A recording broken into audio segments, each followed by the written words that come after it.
In this video, we're talking about etiquette and manners for ladies. Let's get into it.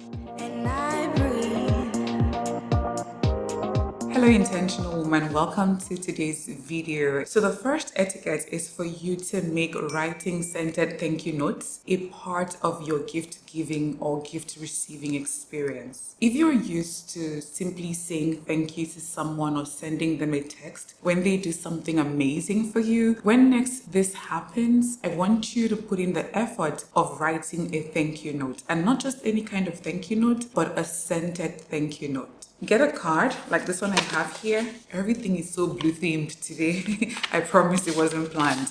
So this is a plain one so that you can scribble something heartwarming on it. And when you're done, spray this with your favorite perfume and then send it to the person. You will love their reaction because it is so unexpected. It is not something that we do very often. And every time I have done this, the reaction has always been that of awe. I just know that it is a very feminine, classy, and elegant way of saying thank you to somebody. And every woman should make this a part of her life. Number 2, do not comment negatively on another woman's appearance. I absolutely hate it when women do this, reducing a full-blown woman to a single feature where you hear something like, oh, that fat one, the one with thick lips. Look at her flat nose, her skinny legs, or she's ugly. Tearing another woman down like that is not the mark of an elegant woman. If you are in a social gathering and you are talking about people like this, you keep describing other women like this, the people around you may laugh about it, they may kakaka with you because in your head, you think it's all fun, it's all vibes. But if there is an enlightened person there, you are painting a horrible picture of yourself because they will know that, yes, this person sits and stands with good posture, they dine elegantly, they speak confidently, but all that's a shell because this person is a very dark and bitter person. And if I am in such a space and a woman is doing that, you can never be my friend. Society already places so much pressure on women to meet certain beauty standards, and putting that same pressure on ourselves is not helping. Not every woman will be conventionally beautiful. I always say that if we were given control regarding the way we look, you can see what's happening with plastic surgery. So your job as an elegant, classy woman is to find beauty in every woman. So yeah, a woman may be really heavy set but has really beautiful eyes, or she may have a big flat nose but also has an energy that is really light and beautiful that makes you feel amazing in her presence. Or she may be very fit and have muscles like I do, but she's sitting over here inspiring you to become a better version of yourself. While these may not be society's standard of beauty, these are still women that are beautiful in their own way. So yeah, you focus on that. Uplift the women around you, don't tear them down. And by the way, you've lost weight or you've gained weight is not a form of greeting. Number 3, getting drunk in social settings. Ladies, don't. I am talking about getting drunk on a first date, at work, at a wedding, or some other social setting. Alcohol lowers your inhibitions. It can make you say or do things you end up regretting, like sleeping with a man on a first date or losing your job because you got drunk and you behaved really terribly. You know how much alcohol you can consume, so don't get carried away and consume an amount that takes over your behavior. Impressions matter. Perception matters.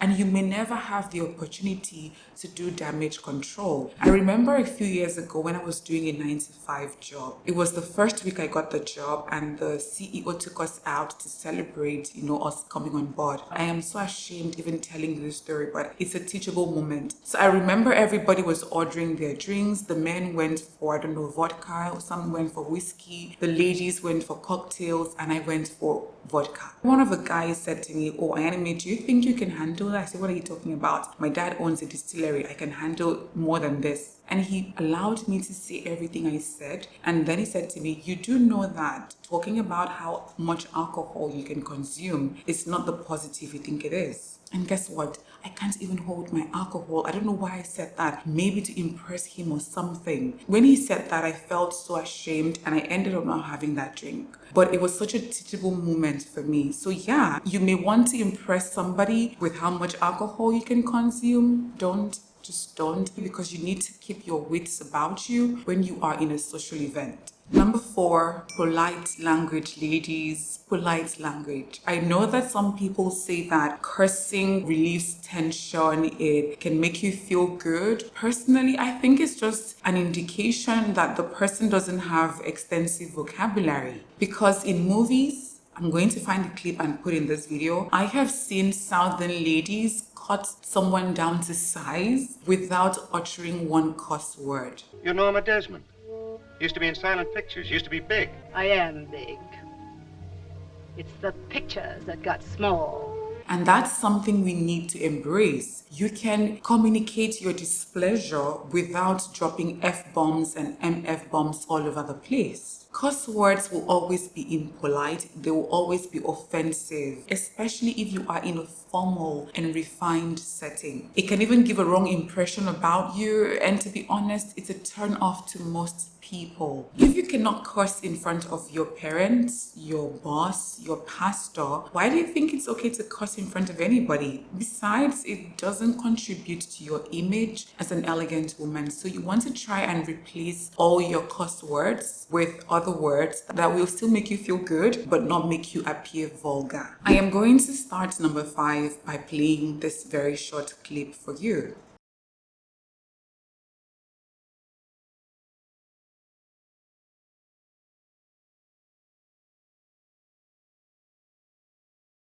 Okay, you saw that? Great. Number 5, always dress appropriately. When I saw that clip, I could not believe it.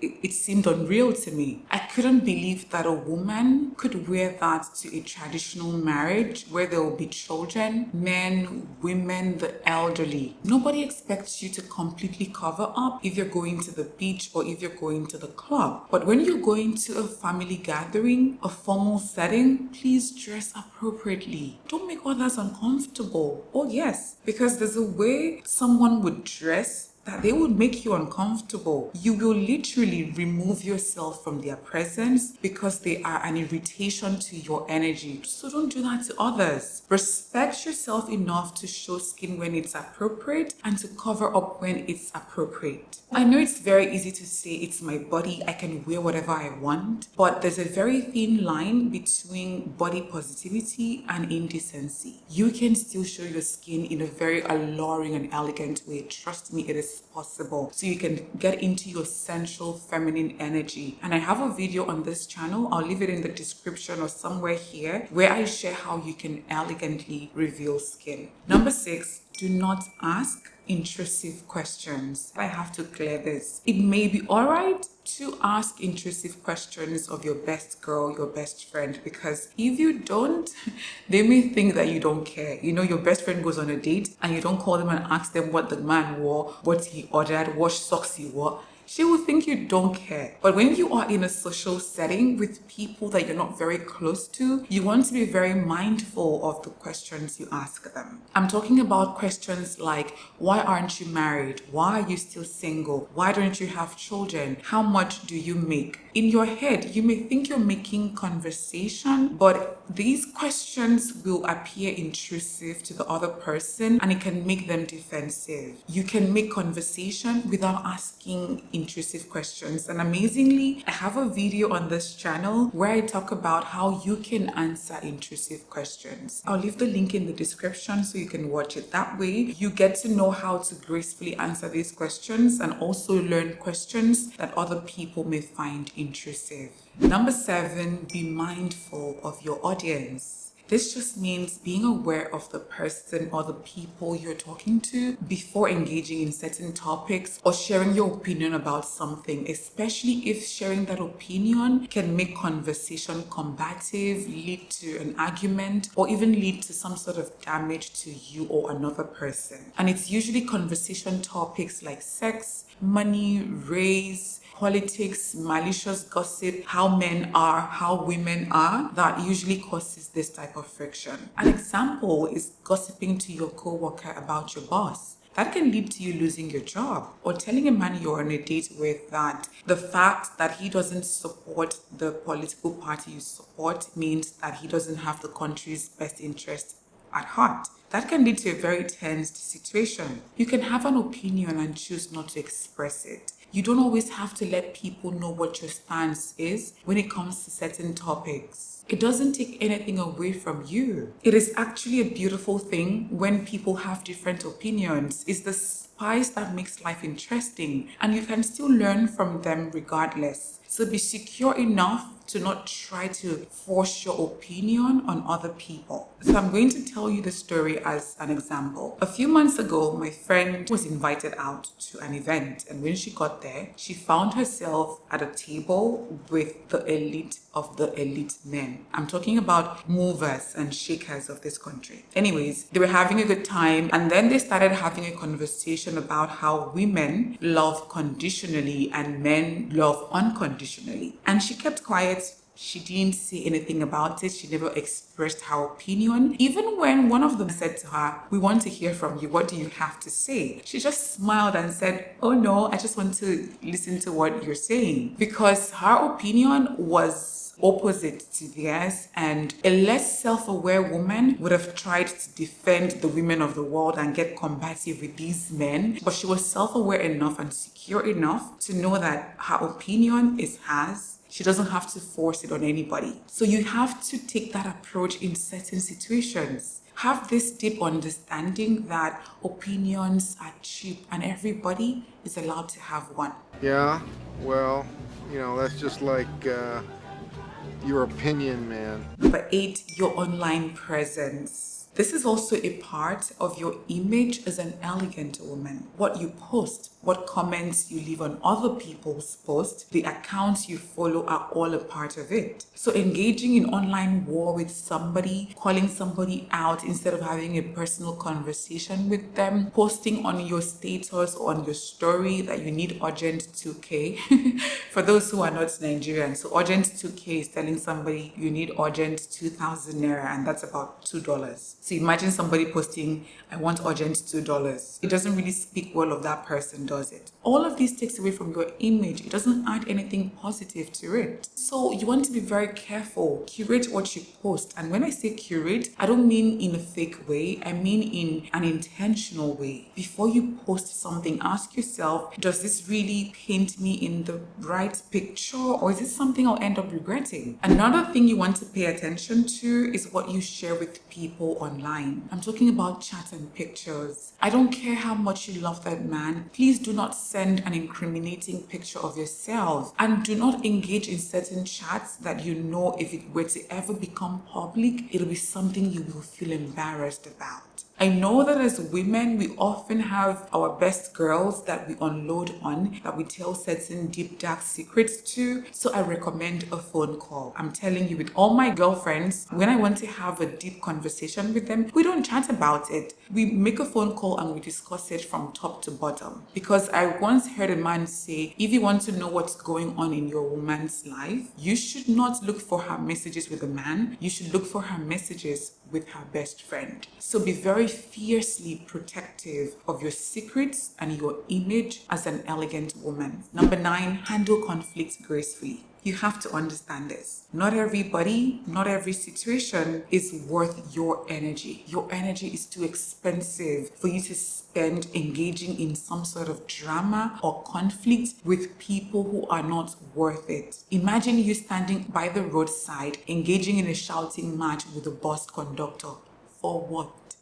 Why? You are above that. So you have to be very discerning of situations that require you investing your energy in, and situations that require you gracefully withdrawing yourself from it. And if you do choose to engage in some conflict with somebody, be calm, be assertive, communicate your displeasure as clearly as possible. And when you're done doing that, depending on the other person's response, you can choose to stay there or remove yourself from that situation. The only time I would clap for you if you were engaged in conflict and yelling at the top of your voice is if your safety or the safety of another person is being compromised, where you know that if you don't get aggressive and introduce your masculine side, something horrible is going to happen. If that's the case, by all means, go ahead. Otherwise, please, you're too elegant and you look too good to engage yourself in some messy drama or conflict. And finally, number 10, learn people's names and use it. Every human being loves to feel validated. They want to feel important. And one of the easiest ways to do this is by learning their names, and not just learning their names, but using their names, especially if it is an indigenous name. Because if it's an English name, it's always very easy, Esther, Helen, Mary. But if it's an indigenous name like my own, Ayani May, some people say to me, oh, that's too hard. What else can I call you? They really don't make the effort. That's why when anybody makes the effort to pronounce my name well, I don't know, it always feels so good. So that's what you'll be giving to people when you do the same thing. And if you have issues remembering people's names, here's a tip for you. When somebody tells you their name, repeat it after them, ask them what it means, and have a conversation around that name. That's a very good way of making sure that that name stays in your memory, especially if this is somebody that is being integrated into your social circle. You don't want somebody to keep telling you their name over and over and over. It can be really embarrassing. So learn people's names and use it. It's such an amazing way to connect with somebody in a more personal and intimate way. And that's it for today's video, ladies. I'd love to hear your thoughts. Do share them with me in the comments section. Don't forget to like this video if you haven't, subscribe to the channel if you've not, because on this channel you're going to become a better version of yourself, one video at a time. As always, be kind to yourself, and I'll see you in the next video. Bye.